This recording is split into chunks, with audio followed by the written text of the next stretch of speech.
¿Qué harías si el hombre que juró amarte en los jardines de la infancia te humillara públicamente, obligándote a servir a la condesa que le robó tu fortuna y tu futuro?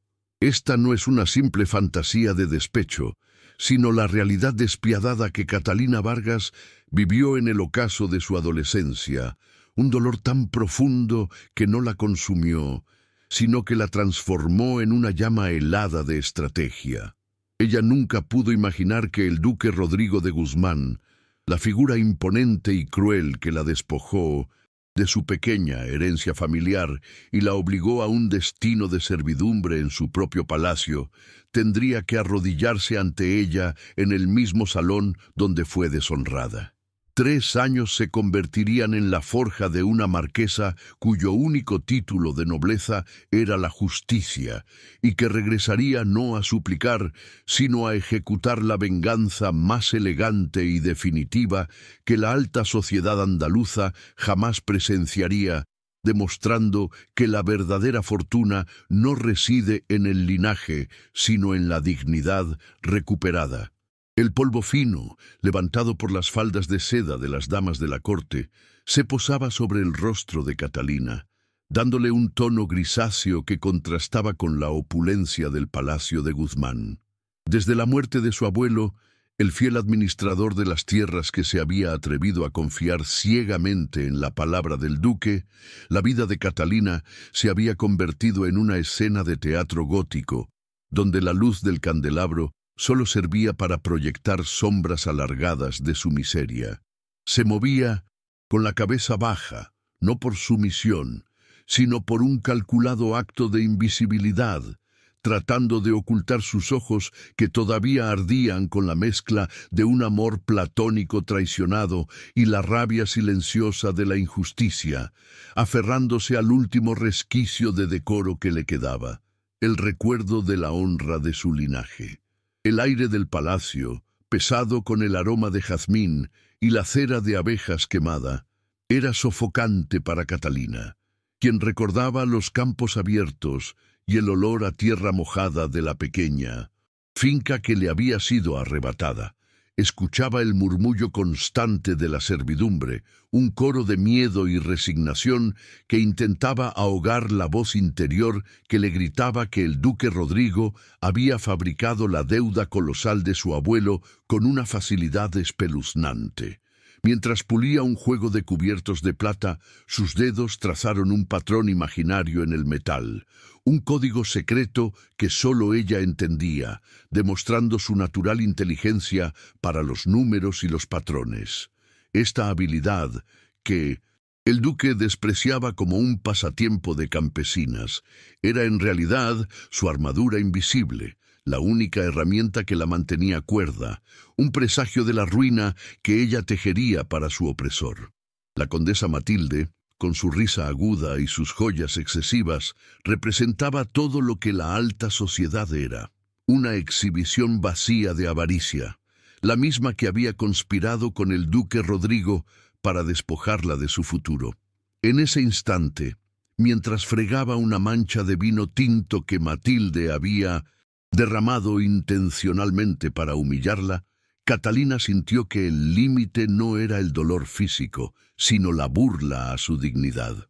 Ella se preguntó, ¿por qué los poderosos siempre pueden pisotear a los justos sin consecuencias? Su mano tembló ligeramente, no por miedo, sino por la contención de una furia que buscaba un cauce estratégico. Si esta historia de redención y justicia ya te está atrapando, suscríbete ahora porque cada semana traemos relatos donde los oprimidos encuentran su voz y el amor verdadero triunfa. Déjame en los comentarios desde qué país o ciudad nos acompañas. Tu apoyo hace posible seguir compartiendo estas historias. El duque Rodrigo de Guzmán y Silva no caminaba. Él conquistaba el espacio con su sola presencia. Una levita impecable que ocultaba un alma podrida por la arrogancia de clase. Para él, Catalina no era una mujer, ni siquiera una sirvienta, sino un mueble molesto en su salón, un recordatorio fugaz de la gente inferior, cuyas vidas y propiedades eran meras, piezas en su tablero de ajedrez financiero. Su crueldad no era visceral, sino calculada. Despojar a Catalina y obligarla a trabajar allí era el toque final de su victoria, la desmoralización total para que nadie más se atreviera a desafiarlo. Al verla de espaldas, inclinada y vulnerable, una sonrisa fría cruzó su rostro. La honra familiar era solo una moneda que él acuñaba o destruía a su antojo, y la pequeña Catalina había demostrado ser una lección valiosa para toda la región. Lo que estaba no era solo la pequeña finca de Catalina, que él ya había revendido a un precio exorbitante, sino la estabilidad de decenas de familias de arrendatarios y pequeños propietarios de la comarca, a quienes el duque también estaba extorsionando con títulos de deuda fabricados. Catalina lo sabía por los libros de cuentas de su abuelo, las únicas cosas que ella había podido memorizar antes de que se las arrebataran, una vasta red de especulación inmobiliaria en colapso que amenazaba con la ruina a todo el ducado. Su impotencia era momentánea, pero el conocimiento era permanente. La podredumbre del duque era sistémica. Esta comprensión amplió su conflicto. Ya no era solo una cuestión personal, sino una deuda moral con la comunidad, una carga que, extrañamente, le daba una nueva forma de fuerza. Esa misma tarde, mientras servía el té en la biblioteca, escuchó una conversación susurrada entre el duque y su abogado sobre un vecino molesto que se negaba a vender. El barón Alejandro de Torres es un hueso duro de roer, vuestra señoría, dijo el abogado con voz nerviosa. El duque gruñó, pero no ofreció un castigo inmediato, lo que era inusual. Catalina sintió una punzada de esperanza al escuchar el nombre, un varón con fama de honrado pero amargado, conocido por su aislamiento y por no temer a la influencia de Guzmán. Esto le reveló una grieta en la armadura del duque. Había límites a su poder, y había hombres que aún poseían una palabra de honor que él no podía comprar. Situ, pregunta que la atormentaba era: ¿sería ese varón lo suficientemente fuerte o sería otra víctima más en el juego de ajedrez del duque, una figura que solo existía como un eco de justicia en un mundo injusto? El evento que marcó la caída final de su alma inocente fue la boda del duque Rodrigo con la condesa Matilde, un espectáculo de oro y falsedad programado para deslumbrar a toda la nobleza. La orden fue implacable. Catalina debía servir en el banquete, con su modesto uniforme de servidumbre, como un símbolo vivo de la victoria y el poder del duque. El salón, iluminado por cientos de candelabros, se convirtió en una trampa sensorial. El duque, en su impecable uniforme de gala, se veía poderoso, inalcanzable, la viva imagen de la traición que le había robado no solo su propiedad, sino la última ilusión de un amor infantil. La condesa Matilde le dedicó una sonrisa maliciosa cuando Catalina le sirvió champaña, un gesto que valía más que 1000 palabras, y que clavó la daga de la humillación hasta el fondo, obligándola a enfrentar la verdad más dolorosa de su vida. Mientras intentaba sortear la multitud de invitados borrachos de lujos y vino, tropezó, y antes de que la bandeja de cristal cayera al suelo, una mano firme y rápida la sostuvo con una sorprendente delicadeza. El hombre era alto, con una expresión de melancolía contenida y unos ojos que parecían ver más allá de su uniforme de sirvienta, reconociendo el alma que habitaba dentro. Era el barón Alejandro de Torres, el hombre de la conversación de la biblioteca. «Tenga cuidado, usted», susurró con una voz grave, usando el tratamiento formal que el duque nunca se molestó en emplear. En ese breve contacto, Catalina sintió una extraña mezcla de vergüenza y una corriente eléctrica de tensión y curiosidad. Él la había visto y en su mirada no había desprecio, sino un profundo, aunque indescifrable, sentido de la culpa. El baile continuó.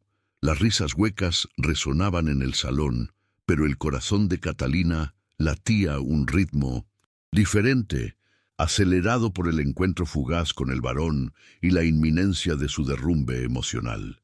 Ella se obligó a concentrarse en la única salida. Su exilio forzado se acercaba, y con él la promesa de una vida diferente. Al final de la noche, mientras la condesa Matilde le daba una moneda de plata como propina, el duque Rodrigo le dijo con una voz llena de desprecio: «Ahora, váyase. Ya no necesito ver su cara de derrota». Pero lo que el duque nunca supo es que el gesto más cruel fue también su mayor error, pues al obligarla a irse, le dio a Catalina exactamente lo que necesitaba: la soledad para desenterrar el secreto que su madre había guardado durante años y que revelaría la verdad de la colosal estafa. ¿Qué documento crucial estaba esperando a ser descubierto? ¿Y cómo esa pieza de papel se convertiría en la primera piedra del imperio de la Marquesa de la Justicia?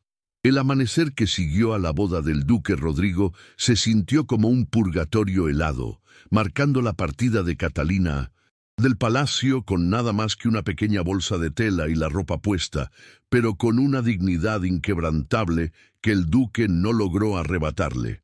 Su destino era una humilde posada en las afueras de la ciudad, un lugar conocido como la Casa de las Cadenas, por una vieja inscripción en su fachada que pronto se convertiría en su refugio y crisálida. Mientras desempacaba sus pocas pertenencias, la tela del vestido que había llevado durante meses de servidumbre le pareció repulsiva. Fue al quemar ese símbolo de su degradación, con una llama pequeña pero furiosa, que sintió un bulto extraño cosido en el forro interior de su única capa antigua. Al desgarrar la costura con una navaja oxidada, encontró lo que su madre había guardado por años: un mapa intrincado y una carta sellada con el sinete familiar. La carta, escrita con la letra elegante y firme de su madre, no contenía palabras de consuelo, sino de advertencia y estrategia, revelando una verdad que superaba la traición personal. «Mi amada Catalina, si lees esto, el duque ha consumado su vileza. El tesoro no es de oro, sino de pruebas, y se encuentra marcado en el mapa. Está enterrado en los cimientos de la propiedad que tu abuelo perdió», decía la misiva.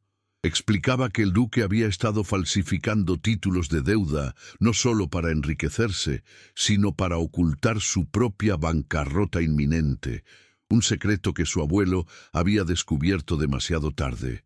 La revelación fue un golpe de realidad. El duque no era solo un avaricioso, sino un criminal. Ella se sintió liberada de la carga de un amor platónico traicionado y lo reemplazó con un foco ardiente en la justicia. Su madre concluía: «Ellos te robaron tu vida, pero no mi verdad». El primer mes en la Casa de las Cadenas fue de aislamiento y estudio intensivo. Catalina usó su inteligencia natural para los números, que había pulido con los libros de su abuelo, para descifrar el mapa y los patrones de fraude que su madre había esbozado en la carta. Se dio cuenta de que la fortuna no se trataba de encontrar oro, sino de usar la información para adquirir capital y poder legítimo en el mundo. La posada se encontraba cerca del bullicioso mercado textil de Sevilla, y Catalina, con su habilidad oculta para el bordado, comenzó a trabajar en silencio, creando diseños complejos que rápidamente llamaron la atención de un comerciante de Lyon.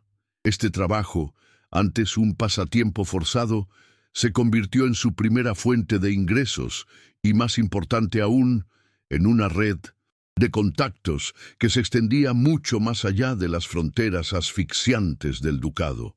Mientras Catalina tejía su futuro financiero en el anonimato, el barón Alejandro de Torres se encontraba atrapado en su propio laberinto moral en su propiedad vecina. Era un hombre de honra inmaculada ante la sociedad, pero su alma estaba marcada por la vergüenza familiar. Su padre, en su lecho de muerte, le había confesado haber sido un cómplice menor en las primeras etapas de las fraudes de don Rodrigo, dejando a Alejandro con una deuda de honor que le pesaba como plomo. Esa mañana, mientras revisaba los contratos de sus propios arrendatarios, tratándolos con la justicia que el duque les negaba, sintió la imperiosa necesidad de saber qué había sido de la sirvienta del palacio, aquella mujer de mirada tan intensa que le había hecho recordar el pecado de su propia familia. Lo que Alejandro no sabía era que esa misma culpa lo había movido a realizar un gesto anónimo que afectaría profundamente el destino de Catalina. La rutina de Alejandro era una demostración constante del peso de su título: reuniones con agricultores, audiencias con administradores, y la constante presión de mantener su propiedad funcionando con justicia, un acto de rebelión silenciosa contra la tiranía de Rodrigo. El poder del varón no residía en el lujo ostentoso, sino en el respeto que infundía. Sin embargo, su aislamiento era palpable, una consecuencia directa de su desconfianza hacia la nobleza, alimentada por el cinismo que le había dejado el secreto de su padre. Él creía que el título era una cadena, no una liberación. Su único consuelo era su compromiso con la rectitud, lo que hacía que la existencia misma del duque y el secreto que compartían fuera una espina dolorosa que lo mantenía en una vigilancia constante. El duque Rodrigo, sintiendo la presión creciente de sus acreedores secretos, intensificó sus tácticas de despojo, notando que el varón Alejandro se había vuelto más firme en sus negativas a venderle tierras cruciales para su especulación. Para debilitar a Alejandro, el duque comenzó a usar su influencia para difundir rumores sobre la integridad financiera del varón, amenazando con revelar una antigua transacción que podría costarle una parte de sus tierras para pagar impuestos atrasados. Al mismo tiempo, el duque desató a su condesa esposa para que lo espiara. Esta amenaza externa obligó a Alejandro a buscar información en los bajos fondos, y fue allí donde un informante mencionó que una mujer muy astuta y joven, con manos hábiles, estaba acumulando capital rápidamente en el mercado textil de Sevilla, un nombre que por supuesto no era Catalina. El primer encuentro post-exilio entre Catalina y Alejandro ocurrió en el bullicio del mercado textil. Ella, vestida con ropa sencilla pero elegante, actuando bajo el nombre de la señora Cárdenas, estaba negociando la compra de grandes volúmenes de materia prima con una habilidad que desconcertó a los comerciantes más veteranos. Alejandro estaba allí investigando los rumores financieros de Rodrigo. Los ojos de ambos se encontraron, y aunque ella lo reconoció instantáneamente con una punzada de dolor, él solo vio a una mujer de negocios formidable, cuya presencia exudaba una inteligencia inusual. Él quedó fascinado por la forma en que ella calculaba los tipos de cambio, con una rapidez que denotaba una mente aguda, tratándola con el respeto profesional que ella tanto anhelaba, demostrando que su interés no era paternalista, sino de admiración genuina. La condesa Matilde, en un intento de sabotear a Alejandro, intentó forzar un aumento artificial en el precio de la seda que ambos estaban buscando. Catalina, con una calma aterradora, intervino en la negociación, no con dinero, sino con lógica. Reveló un defecto en la calidad de un lote específico de seda que solo un ojo experto como el suyo, o un gran experto en textiles, podría notar, socavando la demanda inflada de Matilde y salvando el negocio de 1200 Alejandro sin que él se lo pidiera. El precio se ajusta a la calidad, vuestra señoría.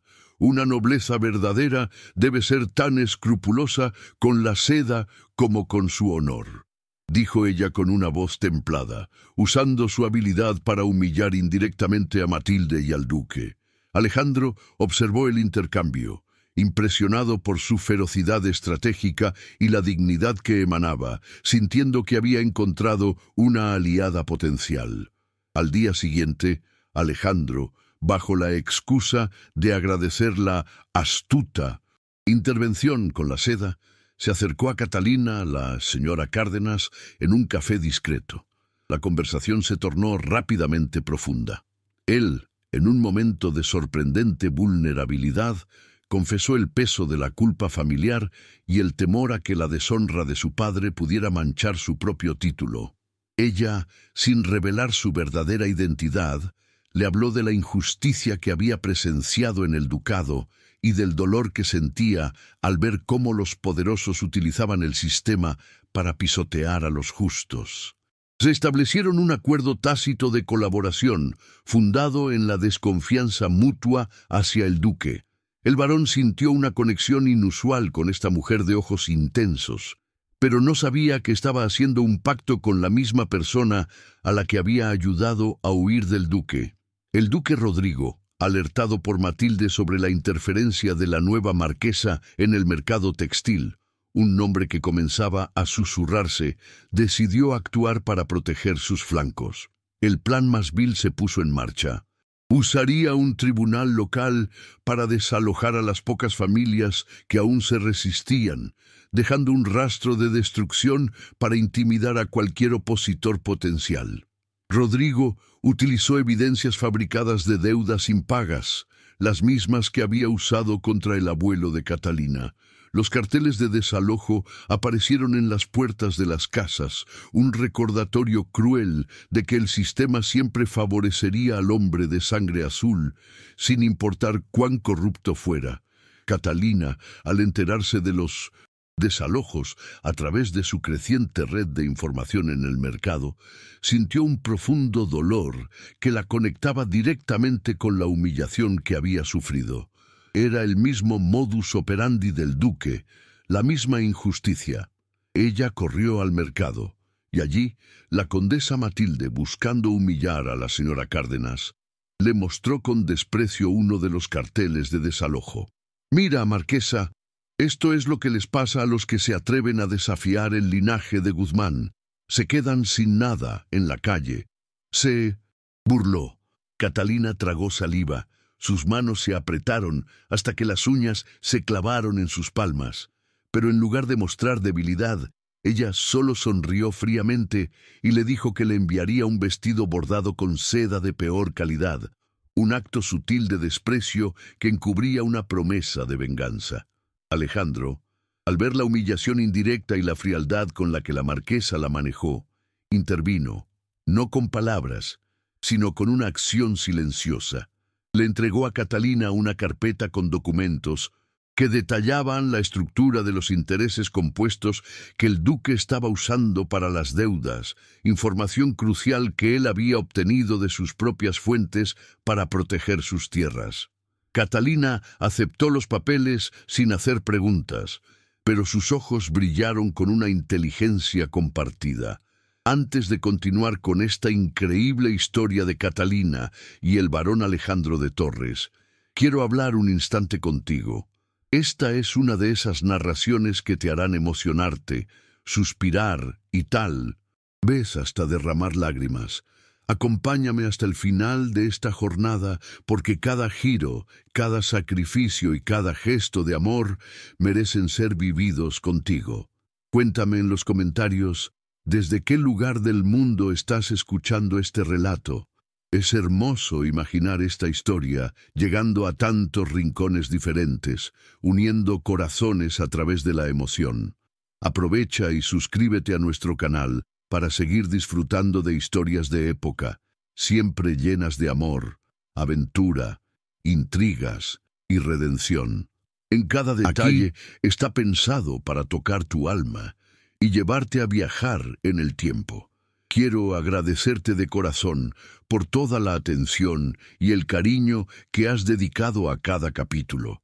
Es por ustedes que todo esto tiene sentido, y con ustedes quiero seguir compartiendo muchas otras jornadas emocionantes. Esa misma noche, al comparar los documentos de Alejandro con las notas de su madre, Catalina descubrió un detalle escalofriante. El duque Rodrigo no solo había fabricado deudas, sino que había utilizado a la misma red de prestamistas que había arruinado a la familia de Alejandro en el pasado. Los documentos probaban que el duque había estado socavando sistemáticamente las fortunas de todos los que lo rodeaban, incluyendo a los Torres. La conexión era innegable. Su destino estaba entrelazado con el de Alejandro, y la injusticia del duque era un veneno que afectaba a todos. La condesa Matilde, desesperada por el inminente colapso financiero de su marido, comenzó a enviar cartas anónimas a la marquesa, ofreciendo información crucial a cambio de protección, lo que Catalina consideró un regalo inesperado para su estrategia. La marquesa de las Cadenas, armada con la verdad y respaldada por una creciente fortuna textil, se dio cuenta de que su venganza personal ahora era el único camino hacia la justicia social. El duque había elevado la apuesta al atacar a los más vulnerables, y ella respondería atacando la única cosa que él valoraba más que el dinero: su honor y su título. Estaba lista para dejar el anonimato. Pero antes de que Catalina pudiera ejecutar su plan, el duque, sintiendo la presión en sus flancos financieros, orquestó una acción desesperada y pública para silenciar a la marquesa, una acción que la llevaría al punto más bajo de su nueva vida, forzándola a elegir entre la seguridad de su fortuna y el riesgo total del enfrentamiento. Sería capaz de soportar la humillación final que la esperaba y usarla como el trampolín hacia su victoria. El duque Rodrigo de Mindon-Senchosa Guzmán, en un ataque de pánico financiero y arrogancia herida, decidió que la amenaza creciente de la marquesa de las Cadenas debía ser cortada de raíz, y su método fue tan público como infame. Orquestó un ataque directo a la reputación de la supuesta marquesa, utilizando a un noble menor a quien había comprado. El duque fabricó un escándalo de difamación, alegando que Catalina, aún bajo el seudónimo de marquesa, era una impostora que había amasado su fortuna con métodos ilegales y que su título era falso, presentando testigos pagados para que juraran haberla visto en trabajos deshonrosos antes de su ascensión. Su objetivo no era solo arruinar sus finanzas, sino manchar su honra con el barro de la sospecha, la única forma de aislarla de la alta sociedad. La noticia se extendió como pólvora en los salones de la alta sociedad de Sevilla, magnificada por la condesa Matilde, que disfrutaba de la caída de su rival percibida. Los periódicos, controlados por los aliados del duque, publicaron caricaturas y artículos difamatorios que pintaban a la marquesa como una advenediza vulgar, cuyos bordados y negocios eran meras fachadas para una red de contrabando. La acusación no solo amenazaba sus transacciones comerciales, que se paralizaron abruptamente, sino que ponía en peligro a toda su red de contactos y aliados. Catalina sintió el peso de la opinión pública, la misma que la había ignorado en su servidumbre, ahora la devoraba con malicia. Su único consuelo era que el ataque se dirigía a la marquesa, no a la sirvienta, un escudo frágil pero esencial. El ataque del duque, tan bien orquestado, tuvo el efecto deseado. Los aliados menores de Catalina se dispersaron como palomas asustadas, temiendo que la deshonra de la marquesa pudiera manchar sus propios apellidos. El comerciante de Lyon canceló un contrato crucial, y el banquero que gestionaba parte de su capital se negó a realizar una transacción pendiente, citando la inestabilidad de su reputación. Catalina se encontró de repente con sus recursos paralizados. Su brillante estrategia financiera se detuvo por el más intangible y crucial de los activos: la credibilidad social. La marquesa, la magnate que planeaba derrocar al duque, se encontró de nuevo tan vulnerable como la sirvienta. Sentada sola en su pequeña oficina en la Casa de las Cadenas, la marquesa, o simplemente Catalina, contempló seriamente la idea de la huida, de usar el capital que aún no había sido congelado para desaparecer en el extranjero y empezar de nuevo. La presión del duque era insoportable, y el miedo, por primera vez desde su exilio, la paralizó. ¿De verdad merece la pena arriesgarlo todo por una justicia que nunca llega a los humildes?, se preguntó, mientras la imagen de su abuelo despojado y humillado volvía a su mente. La condesa Matilde, en un acto de extrema crueldad, envió a la Casa de las Cadenas un viejo uniforme de servidumbre del palacio, un recordatorio mudo de su pasado que la hizo sentir que nunca podría escapar de la sombra del duque. El punto más bajo llegó cuando Catalina se enteró de que el duque había logrado desalojar a las últimas familias que se resistían, utilizando los fondos que ella no pudo liberar para defenderlos. Este acto no fue solo una pérdida financiera, sino un fracaso moral que la hirió profundamente, recordándole su impotencia en el día de la boda. La injusticia la golpeó con la fuerza de un puñetazo, y por un momento, la fuerza de la condesa Matilde y del duque pareció invencible. En ese instante de dolor y derrota, Catalina sintió que no era una marquesa, sino la misma sirvienta humillada que lloró por su abuelo, sintiendo el colapso emocional en su propia alcoba. Ella se preguntó, en voz baja, con un sollozo ahogado, ¿cómo puede un hombre tan vil tener tanto poder sobre el destino de los demás? Catalina se permitió el colapso, un lujo que no se había permitido en 3 años de exilio y estrategia. Se dejó caer en el frío suelo de madera de su alcoba, y las lágrimas que derramó no eran de tristeza, sino de pura frustración por la injusticia del mundo que parecía diseñada para proteger a los tiranos. Las manos que habían bordado su fortuna y planeado su venganza temblaban incontrolablemente. El peso de la soledad era inmenso, no tenía a quién recurrir sin exponerse totalmente, y la idea de que su madre y su abuelo habrían sido avergonzados por su fracaso la destrozaba. Era un momento de sufocamiento emocional, donde la condesa Matilde parecía haber ganado por la simple fuerza bruta de la calumnia. Los pocos contactos que le quedaban en la ciudad la evitaban. El miedo a la difamación era más contagioso que cualquier enfermedad. Los mismos vecinos de la posada la miraban con recelo, susurrando que ella era la mujer de las fortunas falsas.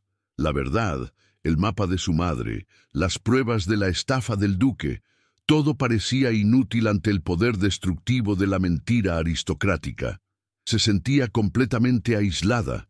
El rostro de la condesa Matilde y la sonrisa burlona del duque eran fantasmas que la perseguían incluso en el silencio de la noche. Se dio cuenta de que su inteligencia y su dinero no eran suficientes. Necesitaba un aliado en la nobleza, alguien cuya honra fuese incuestionable, pero ¿quién en la nobleza se atrevería a arriesgarlo todo por una supuesta impostora? En el punto álgido de su desesperación, cuando la noche era más oscura, un mensajero discreto llegó a la Casa de las Cadenas, entregándole una pequeña caja de madera oscura con el sello del barón Alejandro de Torres. Dentro no había dinero, sino una simple nota. No está sola. El duque ha cometido fraude. Encuéntreme al amanecer en la capilla de San Rafael. Venga sola. No confíe en nadie más, ni siquiera en vuestra señoría. La nota no era de amor ni de consuelo, sino de solidaridad estratégica y la promesa de conocimiento. El varón no la había abandonado, sino que la había observado y la había reconocido a través de la máscara de la marquesa, demostrando que su lealtad a la justicia era más fuerte que el miedo. Catalina acudió a la capilla de San Rafael, cubierta con un manto oscuro, encontrando a Alejandro en la penumbra. Él no la consoló, sino que fue directo. «Sé quién es usted, Catalina Vargas. La vi ese día en la boda, y sé que el duque la ha humillado». Su voz era baja y cargada de culpa. Él le reveló el secreto de su padre, el pequeño papel que había tenido en las primeras estafas de Rodrigo, su deuda de honor. Le Pesci explicó que el duque lo estaba chantajeando con revelar la complicidad de su padre, lo que lo obligaba a una neutralidad dolorosa. Alejandro, el hombre de honra inmaculada, estaba atrapado entre el deber de proteger el nombre de su familia y el deseo de hacer lo correcto por ella. Alejandro le ofreció una salida: usar su dinero para forjar una nueva identidad y exiliarse lejos, donde el duque no pudiera alcanzarla. Ella se puso de pie, su dignidad intacta, a pesar de la debilidad física. No quiero caridad ni protección, varón. Quiero justicia. Si me voy, él gana, y usted seguirá esclavizado por la culpa de su padre y la amenaza de Rodrigo, dijo ella con firmeza, negándose a ser infantilizada. En un gesto que invirtió la dinámica de poder, ella le entregó las notas de su madre que probaban el colapso inminente del duque. Alejandro, al ver la evidencia irrefutable, se dio cuenta de que ella no solo era una víctima, sino la única persona capaz de salvar su propia honra y el futuro de la región. El varón sintió un profundo conflicto interno, deber versus deseo. El acuerdo que establecieron fue una tregua entre iguales, no un juramento de amor. Alejandro le ofreció su influencia social y su conocimiento de las debilidades del duque. Ella le ofreció la evidencia que él necesitaba para liberarse de su chantaje. Trabajaremos como socios, varón. Yo destruiré su negocio. Usted asegurará que la nobleza acepte mi victoria, propuso ella. Alejandro aceptó, conmovido por la lógica implacable de su plan y la fuerza moral que emanaba de su pequeña figura. Este primer acto de confianza mutua fue más significativo que cualquier declaración de afecto. Era el reconocimiento de que la pareja se construía sobre el respeto y la lucha compartida. Armada con este conocimiento y el apoyo discreto de Alejandro, Catalina tomó su decisión crucial. En lugar de gastar el resto de su fortuna para escapar, como le había aconsejado el varón, ella utilizó su capital para comprar, de forma anónima, la primera gran deuda pendiente del duque, una hipoteca sobre una pequeña propiedad que él consideraba insignificante. Este acto no era una simple compra, sino una declaración de guerra financiera, un gesto que expuso públicamente un pequeño agujero en las finanzas del duque y lo obligó a reconocer que alguien estaba jugando a su mismo nivel. Era el primer acto proactivo de la marquesa, un movimiento que la transicionó de víctima a agente de su propia justicia, asumiendo el riesgo total del enfrentamiento. Con la ayuda de Alejandro, que conocía los rincones oscuros del palacio, Catalina pudo descifrar un punto débil crucial del duque. Su fortuna no estaba en el oro, sino en un sistema de préstamos basados en la especulación sobre una mina de plata que estaba agotada. Los documentos que su abuelo había intentado guardar eran los títulos de propiedad falsos de la mina. Alejandro confirmó que la condesa Matilde estaba ayudando al duque a vender estas acciones falsas a otros nobles para cubrir su déficit. El varón confesó que él mismo, movido por la vergüenza, le había dejado en secreto una pequeña bolsa de dinero y había organizado el carruaje que la llevó al exilio, un gesto de arrepentimiento que ella desconocía, lo que generó un primer quiebre en la desconfianza de Catalina. Antes de continuar con esta increíble historia de Catalina y el varón Alejandro de Torres, quiero hablar un instante contigo. Esta es una de esas narraciones que te harán emocionarse, suspirar y tal vez hasta derramar lágrimas.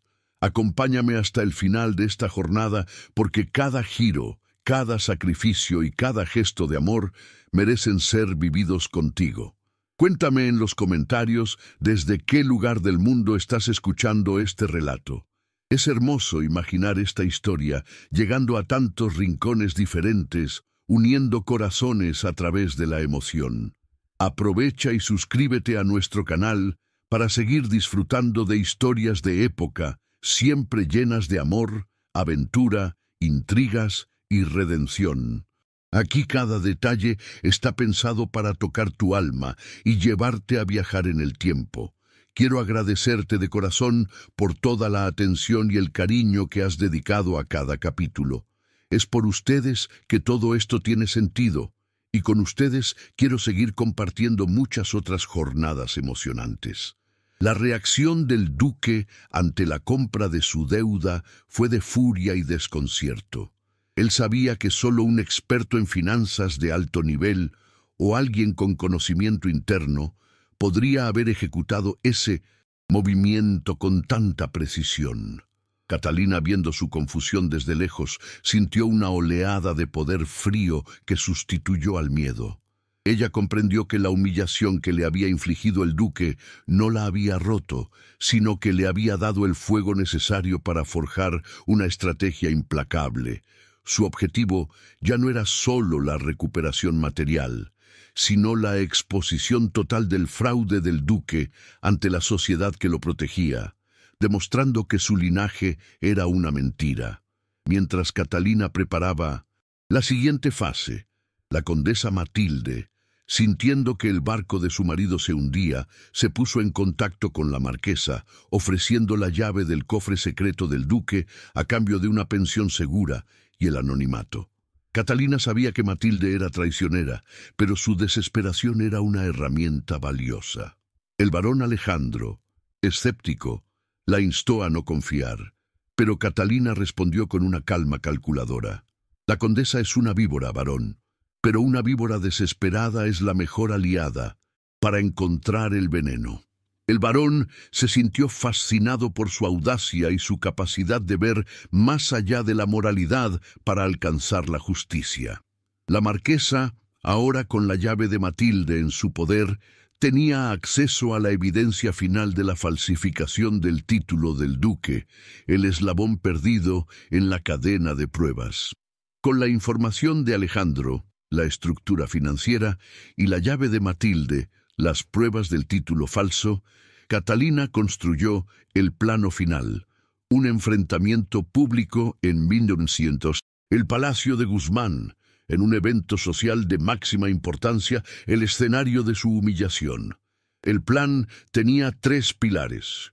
Primero, financiero, paralizando el último recurso del duque. Segundo, legal, revelando el fraude sistémico. Y tercero, social, deshonrándolo ante sus iguales. Ella no quería su muerte, sino su ruina total, la pérdida de aquello que más amaba, el respeto social y el título de duque. La marquesa se puso su vestido negro y dorado, sintiendo que no era solo tela, sino una armadura forjada en el dolor.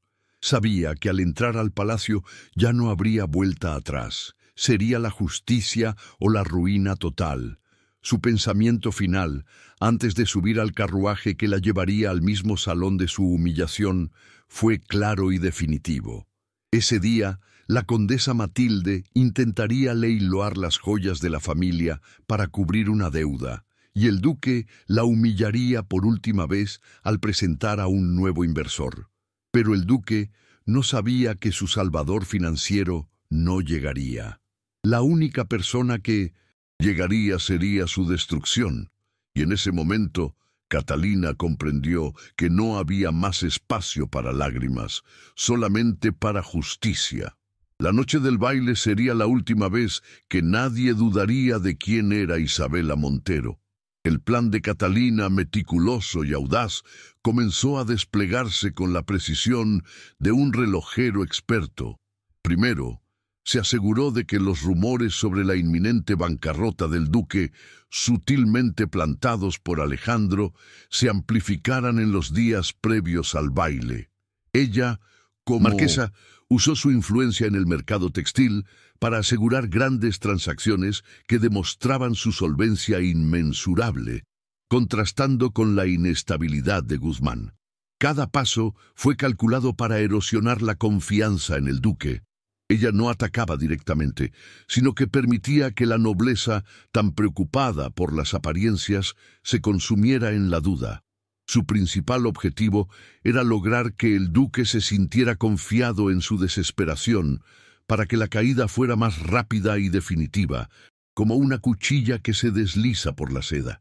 Catalina pasó las últimas horas no comprando vestidos nuevos, sino revisando minuciosamente los códigos de ley de arrendamiento y las cláusulas específicas del ducado que Alejandro le había proporcionado. Ella no solo quería tomar el poder, sino saber cómo usarlo legalmente para deshacer las injusticias. Su enfoque estaba en el linaje del duque, sabiendo que su título no era tan antiguo como él alardeaba, y que la transferencia de propiedad era mucho más sencilla si se probaba que la base de su riqueza era fraudulenta. Un detalle crucial que encontró fue una ley olvidada que permitía la expropiación por deuda en caso de fraude manifiesto, si el acreedor era de mayor rango o si contaba con la aprobación del Tribunal Real. Alejandro, por su parte, asumió el papel de su emisario en la alta sociedad, una pieza clave en el juego. Su reputación de honradez lo hacía un portavoz creíble. Él no defendía a la marquesa, sino que simplemente planteaba preguntas incómodas sobre la ética de los negocios del duque y la dudosa procedencia de su último capital.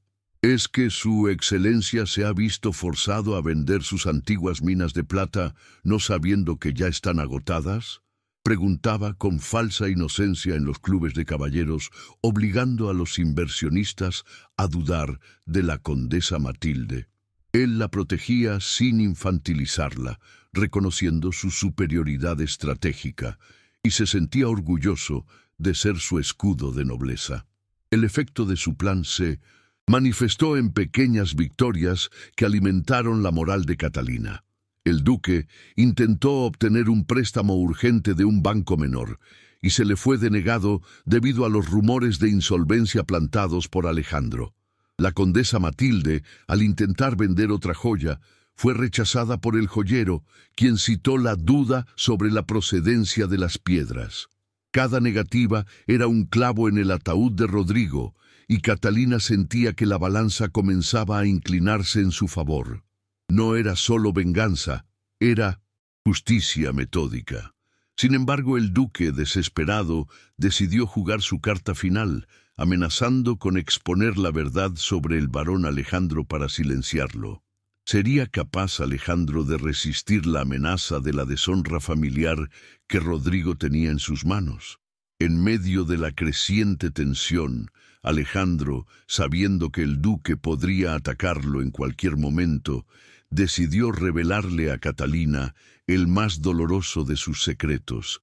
Le confesó que fue él quien, movido por la vergüenza y el remordimiento por la complicidad de su padre, había secretamente provisto el carruaje y la pequeña bolsa de dinero para su huida del palacio 3 años antes, sin que ella lo supiera. Lo hice por el peso de la culpa, Catalina, para que supieras que no todos en la nobleza somos como él, le dijo. Esta revelación no solo probó su bondad fundamental, sino que también estableció una conexión predestinada entre ellos, demostrando que incluso en su mayor dolor, él había sido su protector anónimo. Catalina, conmovida por la confesión, se dio cuenta de que la pequeña bolsa que la había ayudado a sobrevivir los primeros meses no era un regalo del destino, sino un acto de redención personal de Alejandro. Esta conexión entre sus pasados, el varón ayudando a la sirvienta que amaba platónicamente y cuya familia había sido indirectamente arruinada por la suya, solidificó su alianza. Ambos eran víctimas de la red de corrupción de Guzmán, lo que transformó su relación de una simple estrategia a una profunda complicidad emocional. Ella le mostró entonces las notas de su madre que probaban el colapso de la mina de plata, asegurándole que la evidencia contra Rodrigo era irrefutable. La información clave que faltaba era cómo el duque intentaría mitigar la crisis. Matilde, cumpliendo su palabra de traición por miedo, entregó a Catalina la llave del cofre de Rodrigo y le reveló que el duque, en su desesperación, había hipotecado la última propiedad familiar de valor, el Palacio de Guzmán, en 1900. Y sí, para poder pagar un préstamo a corto plazo. Su plan era usar el dinero del leilón de joyas para cubrir este préstamo. Si Catalina llegaba antes que el dinero del leilón, la hipoteca le daría el control total. El punto débil del duque no era la avaricia, sino su inmenso miedo a la pérdida del respeto de sus iguales, algo que lo haría firmar cualquier cosa para evitar la vergüenza pública. Justo cuando el plan parecía infalible, surgió una complicación. El duque, al no conseguir el préstamo en 1900, Sevilla, viajó de urgencia a Madrid y consiguió una promesa de financiación de un poderoso conde a cambio de una alianza matrimonial para su hija, un acto que le daría un respiro vital. Este conde llegaría al baile de Guzmán con la firma del acuerdo. Si el conde llegaba antes de que Catalina revelara la hipoteca, el duque podría salvarse. La marquesa se dio cuenta de que su ventana de oportunidad era de solo unas horas. El tiempo era ahora su enemigo más implacable, obligándola a acelerar la confrontación y aumentando el riesgo de que el duque descubriera su verdadera identidad. La necesidad de actuar rápidamente y el conocimiento compartido sobre sus pasados hicieron que la tensión romántica entre Catalina y Alejandro creciera hasta un punto de ebullición. Se encontraron en el jardín de la Casa de las Cadenas bajo la luz plateada de la luna, revisando el plan. Él se inclinó para susurrarle una advertencia final, y la cercanía de sus rostros se hizo insoportable. Fue un momento de casi beso, una pausa cargada de deseo y de peligro, pero fue interrumpida por la llegada de un mensajero con el anuncio de la llegada anticipada del conde de Madrid. El silencio del jardín fue roto por la urgencia. La misión de justicia era más fuerte que el deseo, pero el gesto de protección de Alejandro y el brillo en sus ojos no verbalizaron una declaración, sino una promesa de futuro. El miedo a que el conde de Madrid salvara a Rodrigo hizo que Catalina se concentrara de nuevo en su objetivo. Alejandro la instó a tener cuidado, temiendo que la revelación de la hipoteca la expusiera a represalias físicas del duque. Asegúrese de estar siempre cerca de los invitados. La multitud es su escudo, le aconsejó. Catalina, en lugar de agradecerle, lo miró con una sombra de dureza que la hacía parecer la marquesa implacable. No tema por mí, varón. Temamos por la justicia. Nuestro amor, si es que existe, debe esperar. La misión es ahora nuestra única verdad, sentenció. Conflicto entre el amor incipiente y la misión de justicia creó una barrera necesaria, pero palpable, asegurando que la elección final del varón en el clímax fuera genuinamente costosa y significativa.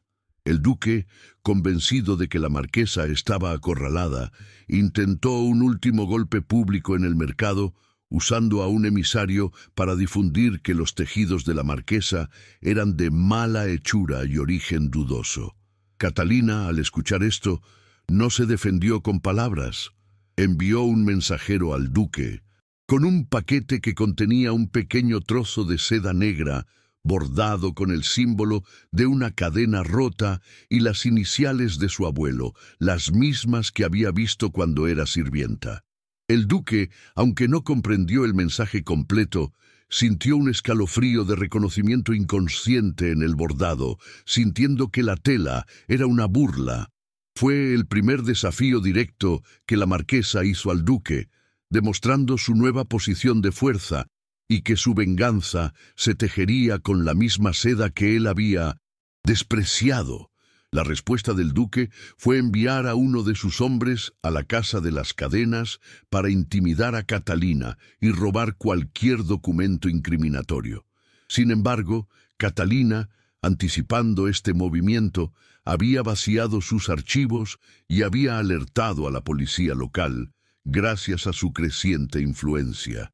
El matón del duque fue arrestado infraganti, y la marquesa, con una calma soberana, visitó al duque en su despacho.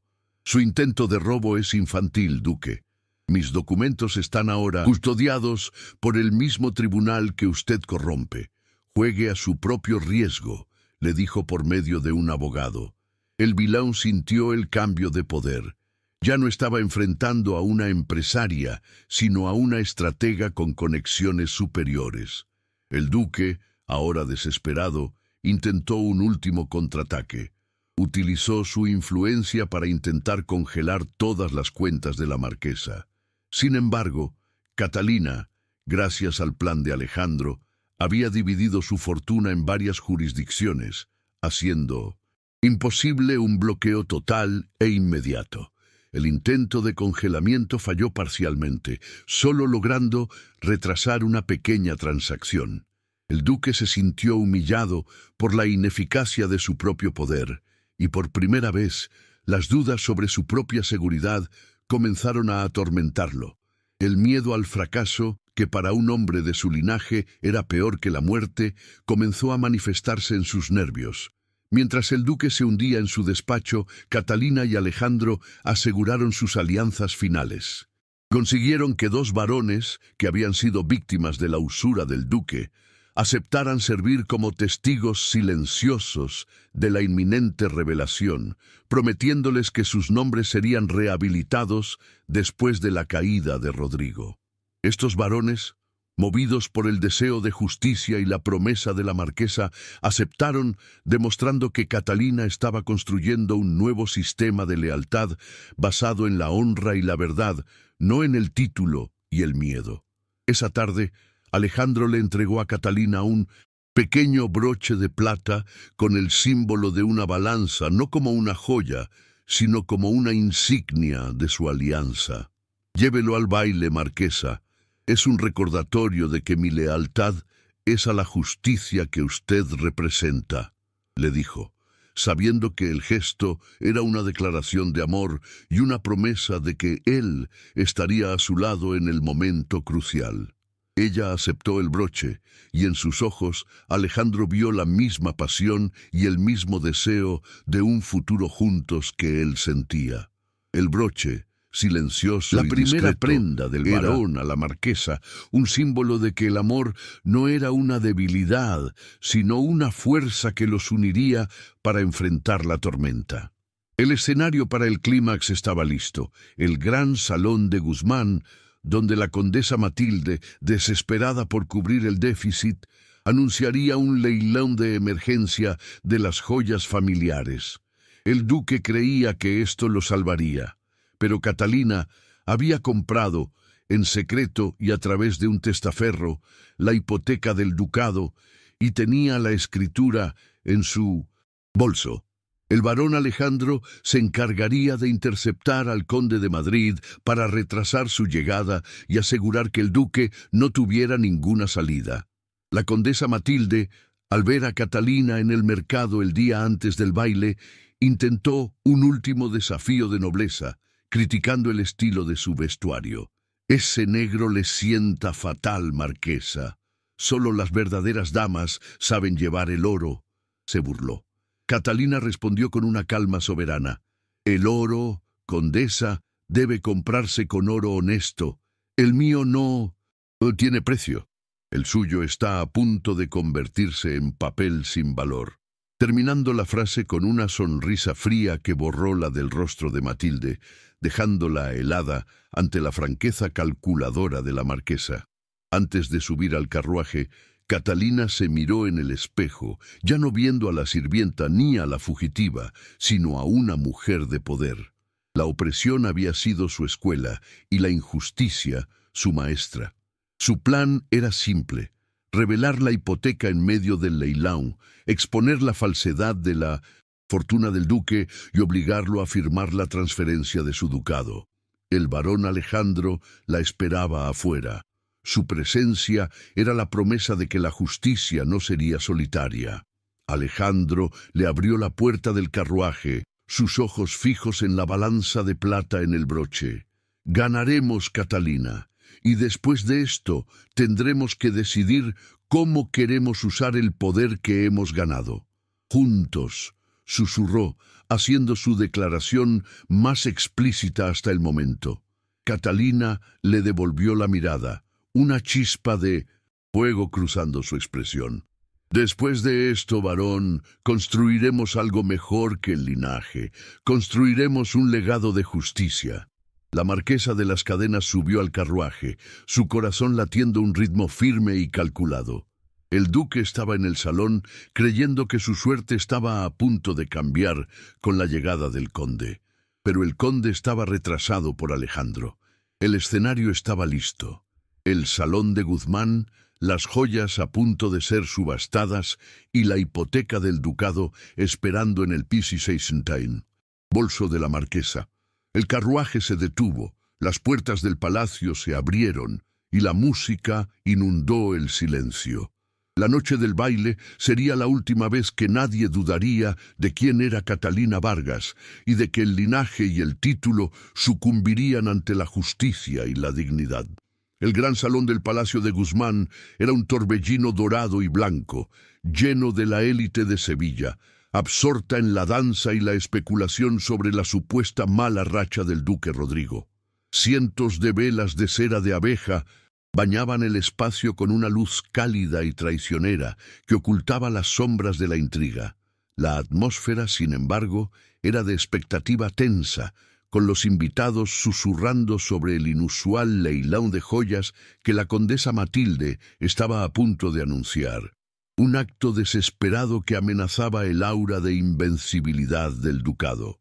El duque, impasible en apariencia, recorría el salón con una sonrisa forzada, consultando su reloj con nerviosismo, esperando la llegada del conde de Madrid, que sellaría su salvación. La mesa de la subasta en el centro era el altar donde se decidiría la suerte de su linaje. En el punto álgido de la música se hizo un silencio dramático. La marquesa de las Cadenas hizo su entrada, no con estruendo, sino con una gravedad silenciosa que atrajo todas las miradas. Su vestido negro y dorado, bordado con el símbolo de la balanza, contrastaba con la ligereza de los otros atuendos, presentándola como una figura de poder solemne. Su cabello estaba recogido con sencillez, elegante, revelando el broche de plata que Alejandro le había dado. El duque Rodrigo, al verla, sintió un escalofrío de reconocimiento inconsciente. Había algo en la dignidad implacable de la marquesa que le recordaba a la sirvienta humillada, pero su arrogancia le impidió aceptar la verdad. Las reacciones de la nobleza fueron una mezcla de asombro y desprecio contenido. La condesa Matilde, con el rostro blanco de furia, se acercó a su marido, susurrándole que la impostora había llegado. El duque, intentando mantener la compostura, se acercó a Catalina con una sonrisa falsa, extendiéndole la mano. «Marquesa, qué placer. Pensé que las mujeres de negocios no se mezclaban con nuestra clase», dijo con una burla velada. Catalina le retiró la mano con un gesto casi imperceptible de desprecio. «Duque, estoy aquí para participar en el leilão, no para su baile. Me interesa adquirir propiedades, no títulos vacíos», respondió con una voz que era fría y clara, estableciendo inmediatamente el tono del confronto. La condesa Matilde comenzó el leilão, presentando las joyas con una grandiosidad desesperada. Después de la primera joya, que se vendió a un precio de risa, el duque, intentando inyectar confianza, anunció: «La condesa y yo hemos decidido vender la última pieza de valor familiar, el collar de la duquesa de Guzmán, para celebrar un nuevo y glorioso acuerdo comercial que cerraré esta misma noche», mintiendo sobre el motivo real. Fue el turno de Catalina. Ella levantó la mano, con una calma aterradora, ofreciendo no la cantidad de la puja, sino una oferta que duplicaba el valor del collar, pero con una condición: el pago se realizaría solo después de que el duque revisara el recibo. El duque, sintiendo el desprecio en el aire, dudó. ¿Qué contenía el recibo que la marquesa insistía en que se leyera en voz alta? La condesa Matilde, ansiosa por el dinero, intentó tomar la oferta, pero Catalina insistió. El duque, humillado por la duda de su esposa, tomó el sobre que contenía el recibo y lo abrió. No era un recibo, sino una escritura de transferencia de la hipoteca del Palacio de Guzmán, firmada y notariada, con Catalina Vargas, marquesa de las Cadenas, como única acreedora. La sala se quedó en un silencio de tumba. «No compro el collar, duque», dijo Catalina con voz firme. «Compro la propiedad que lo alberga. El dinero de mi puja cubre el préstamo que usted no ha podido pagar a tiempo. El Palacio de Guzmán es ahora mío». El duque palideció.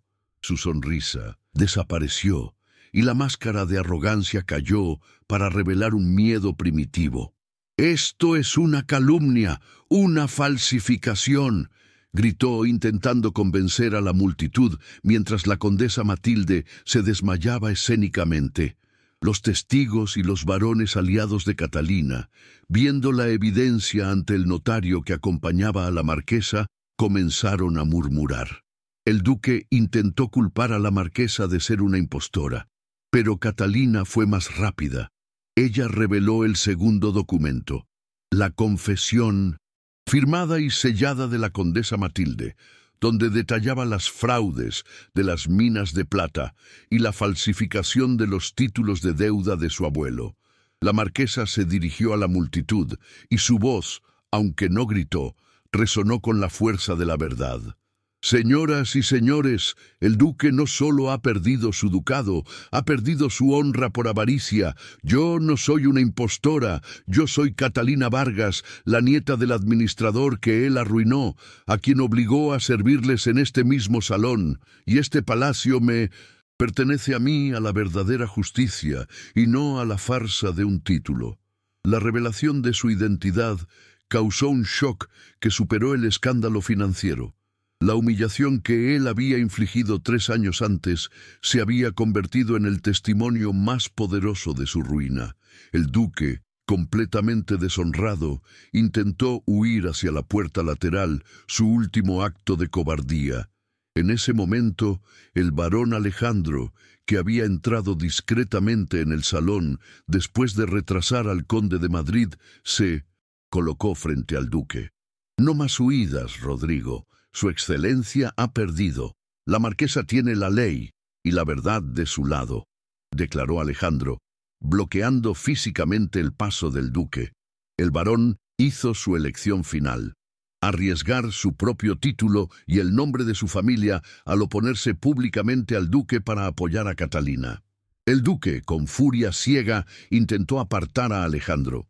¿Qué haría Alejandro para probar su lealtad, sabiendo que el duque aún podía usar la vergüenza de su padre contra él?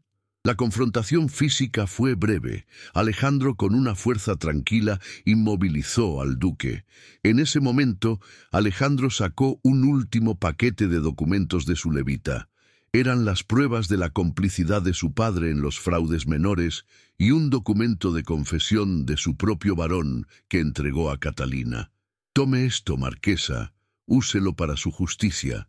Mi honra está en la verdad», le dijo, arriesgando su propia reputación para garantizar la caída total de Rodrigo.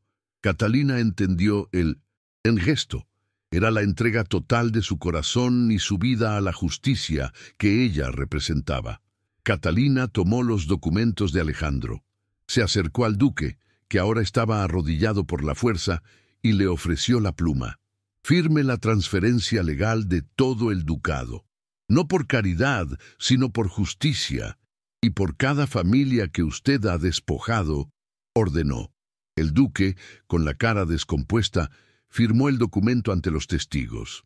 La marquesa, al verlo derrotado, no demostró ni euforia ni venganza, solo un silencio frío que era más aplastante que cualquier grito. La multitud reaccionó con un silencio, seguido de un murmullo que se convirtió en un aplauso vacilante y finalmente en una ovación de alivio por el fin de la tiranía. Con el duque desarmado y la ley de su lado, Catalina guardó los documentos.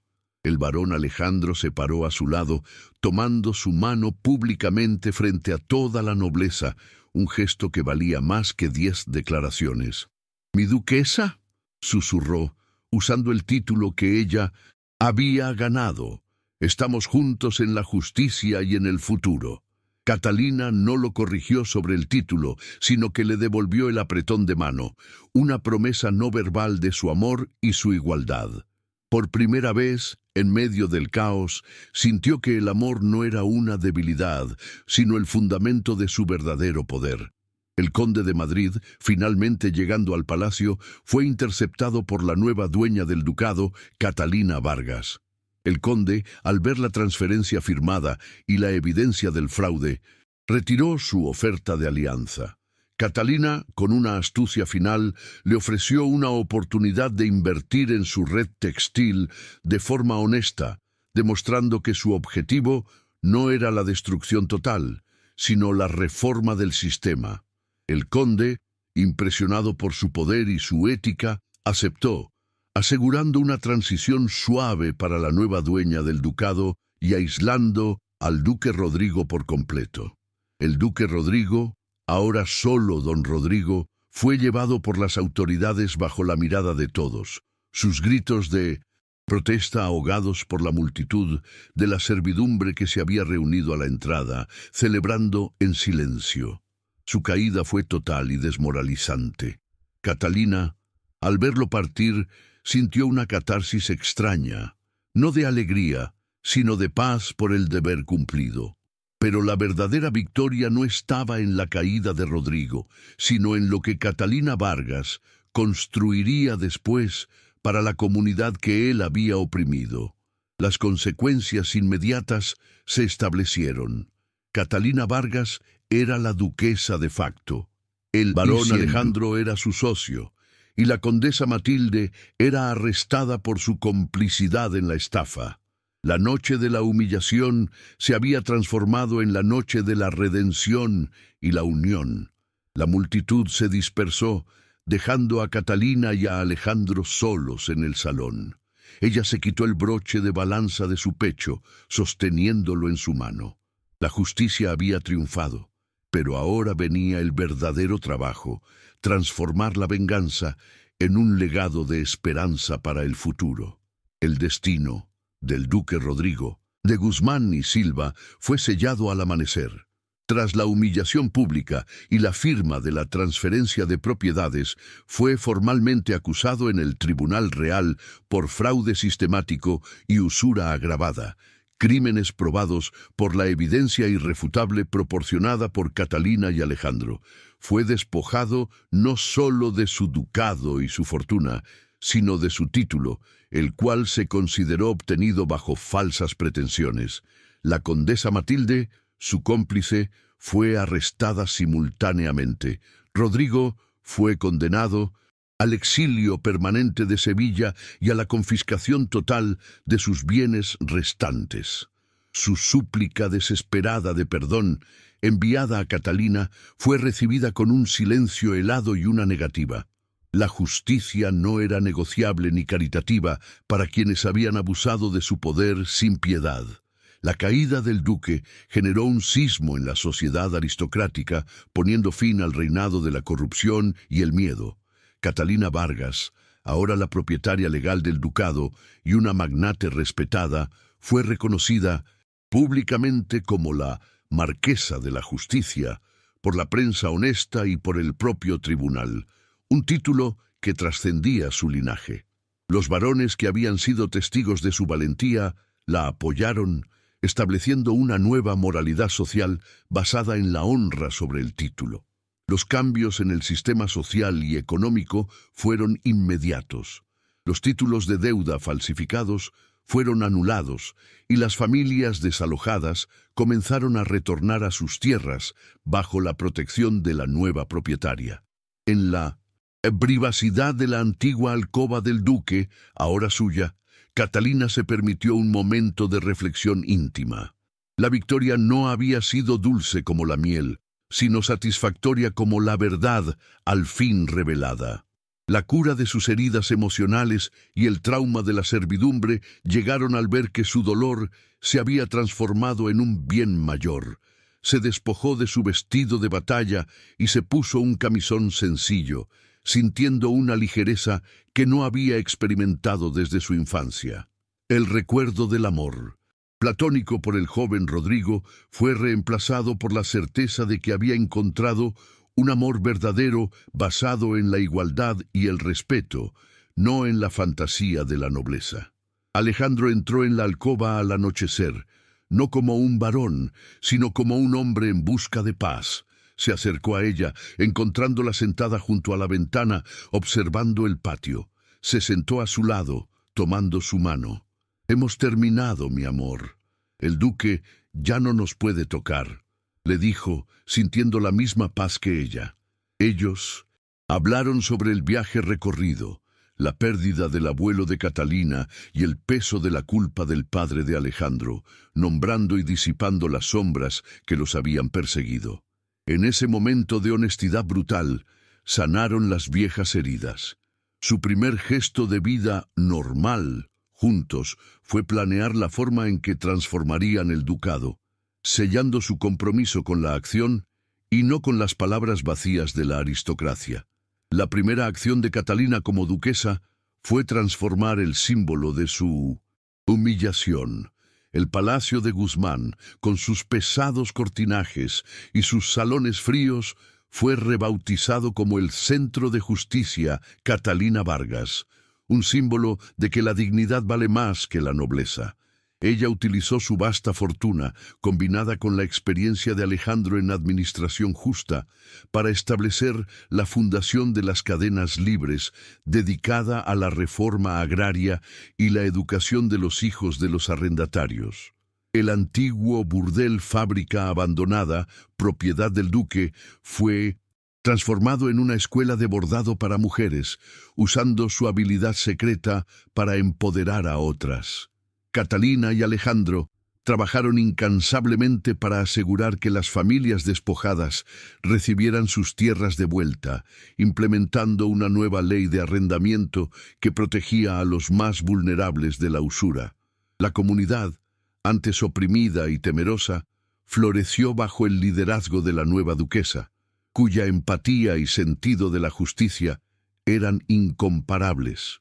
Personajes secundarios que habían sido perjudicados por el duque se beneficiaron de la nueva ley y del Fondo de Justicia Social, sintiendo que, por primera vez, el poder trabajaba para el bien común y no solo para el enriquecimiento personal.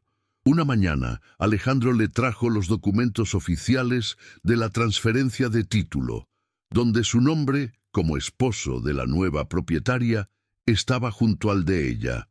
«Ahora eres oficialmente la duquesa de la justicia», le dijo con una sonrisa. Catalina tomó los documentos y los observó con calma. «Los títulos son solo herramientas, Alejandro.